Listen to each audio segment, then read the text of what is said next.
Alhamdulillah, Allah Subhanahu wa Ta'ala masih memberikan kita kesempatan sehingga kita bisa melanjutkan kembali pembahasan kita berkenaan dengan surah Al-Baqarah. Allah Subhanahu wa Ta'ala berfirman di dalam Al-Qur'an Al-Karim, "Wa ahalallahu al-bai'a wa harrama riba." Allah menghalalkan jual beli dan mengharamkan riba. Nah, kemudian perdagangan atau jual beli, Islam atau Al-Qur'an memberikan petunjuk kepada kita. Macam apa jual beli yang benar itu?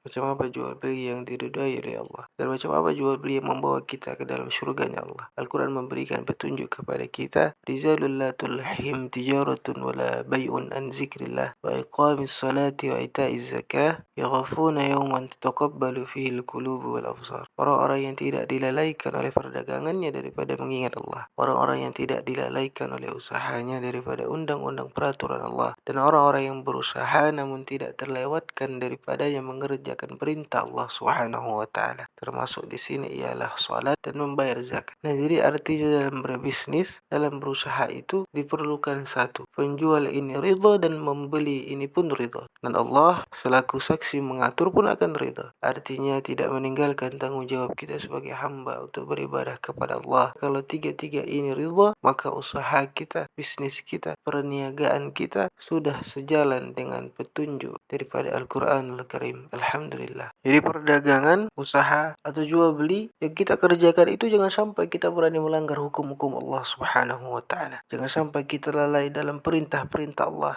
Jangan sampai kita meninggalkan salat kita, zakat, puasa dan lain sebagainya. Sehingga kita berdagang, berusaha jual beli yang tujuan mencari untung, jangan sampai kita berani mengorbankan agama kita, mengorbankan hukum Allah. Jangan asal untung saja sampai kita lupa kepada Allah Subhanahu wa Ta'ala. Kadang banyak orang berusaha, banyak mendapatkan keuntungan, tapi di akhir Allah tidak senang, Allah tidak ridha. Apa sebabnya? Karena lalai akan tanggung jawabnya dan berani dia melanggar hukum daripada Allah Subhanahu wa Ta'ala. Adapun salah satu contoh jual beli yang tidak diridhai oleh Allah itu semacam kita hendak membeli buah yang ada di pohon punya orang. Semisalnya pohon rambutan, masih hijau lagi di pohon, belum masak artinya. Kemudian datang kita, berapa itu harga buah sepohon? Lalu ujar yang punya pohon itu, oh itu sekian ratus ribu. Oke, terjadilah transaksi jual beli. Nah, kalau macam itu boleh, asalkan pada saat itu langsung diputik semua buah aja dan kita ambil, kita bawa pulang. Jangan kita tunggu sampai buah itu masak baru kita putik. Nah, itu Allah tidak ridha. Itu melanggar peraturan Allah Subhanahu wa Ta'ala. Nah, coba kalau buah yang di pohon itu sudah masak, kemudian kita beli semuanya, boleh kita ambil. Tempo beberapa minggu lagi nanti aku datang untuk memetiknya. Demikianlah hukum daripada Allah Subhanahu wa Ta'ala dan petunjuk daripada Al-Quran. Dan lagi Al-Quran memberikan petunjuk kepada orang-orang yang berusaha ini melalui peringatan-peringatan daripada Allah Subhanahu wa Ta'ala. Wailul lil mutaffifin allazina idza iktalu 'alan nasi yastawfun wa idza kanuhum aw wazanuhum yakhsirun. Al-Quran mengancam neraka wail bagi orang-orang yang mutaffifin. Mutaffifin ni apa? Orang yang bila mana menukar atau membeli ia minta disempurnakan timbangannya. Tapi kalau dirinya menjual kepada orang lain, dirinya mengurangi timbangan atau takarannya. Nah, ini mutaffifin. Jadi kalau beli beras sama orang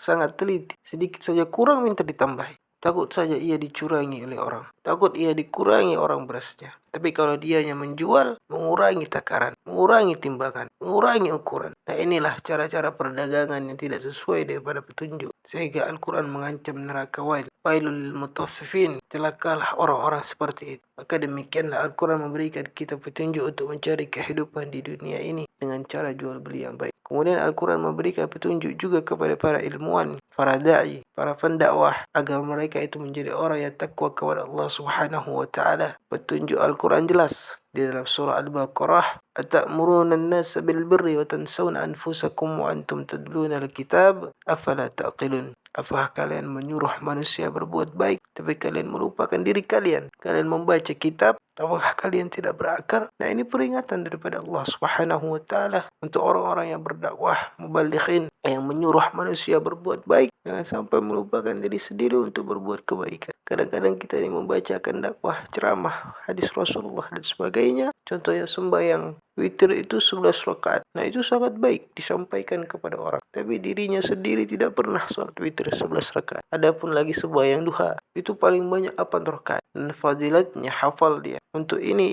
dan ini. Tapi dirinya sendiri tidak pernah melaksanakan atau mengamalkan sholat sunat duha 8 rakaat itu. Cerita tentang hadis Rasulullah menyampaikan tentang keutamaan sedekah. Bagaimana keutamaan berwakaf. Bagaimana fadilatnya orang yang menyumbang hartanya di jalan Allah. Membantu orang lain, menolong fakir miskin. Tapi dirinya sendiri itu belum pernah melakukan hal demikian. Ini hanya bisa mengajak orang berbuat kebaikan tapi melupakan dirinya. Nah, ini diberikan nasihat daripada Al-Quran. Jangan sampai demikian. Karena Al-Quranul Karim sudah memberikan petunjuk. Wa ta'muruna an-nasa bil birri wa tansawna anfusakum wa antum tatluna al-kitaba afala ta'qilun. Dan kita ambil contoh seperti sedekah. Apapun bentuknya, kalau ini orang sebagai panutan yang diikuti oleh orang banyak, maka lebih baik ia bersedekah secara terbuka, secara terang-terangan. Supaya apa? Supaya diikuti oleh orang banyak. Dan yang kedua, menghindari prasangka orang kalau dia ini orang pelit. Menyelamatkan orang untuk tidak berbuat dosa dengan prasangka-prasangka itu, maka seharusnya lebih baik dia terbuka. Lain halnya untuk orang-orang umum, orang-orang awam macam kita ini, kalau bersedekah hendaknya sembunyi karena itu lebih baik bagi kita. Allah Subhanahu wa taala berfirman di dalam Al-Qur'anul Karim, "Kabura maqtan indallahi an taqulu ma la taf'alun." Allah Subhanahu wa taala sangat murka, sangat marah, kemarahan yang besar daripada Allah bahwa kalian itu mengatakan sesuatu yang tidak kalian perbuat. Nah, demikianlah nasihat daripada Al-Qur'anul Karim. Semisal kita ini tidak mampu melakukan yang demikian, tidaklah menjadi penghalang kita untuk selalu mengingatkan orang lain kembali kepada Allah Subhanahu wa taala. Mudah-mudahan dengan kita suka untuk mengingatkan orang, menyampaikan kebaikan, Allah bantu kita, Allah tolong kita, Allah berikan kita kemudahan, memberikan kita taufik, hidayah dan inayah sehingga kita benar bisa mengamalkan dan menjadi orang-orang yang takwa kepada Allah Subhanahu wa taala. Amin. Amin ya rabbal alamin. Dan Al-Quran juga memberikan petunjuk bagi para penguasa, para pejabat yang mengurusi manusia, yang mengurusi rakyat, agar mereka ini menjadi seorang penguasa yang takwa kepada Allah Subhanahu wa taala. Al-Quran memberikan pelajaran kepada mereka ini, memberikan petunjuk kepada mereka ini. Apa kata Al-Quran? Wa aufu bi ahdi innal ahda kana mas'ula. Sempurnakanlah, tepatilah janji-janji kamu. Sempurnakanlah, tepatilah janji-janji kamu.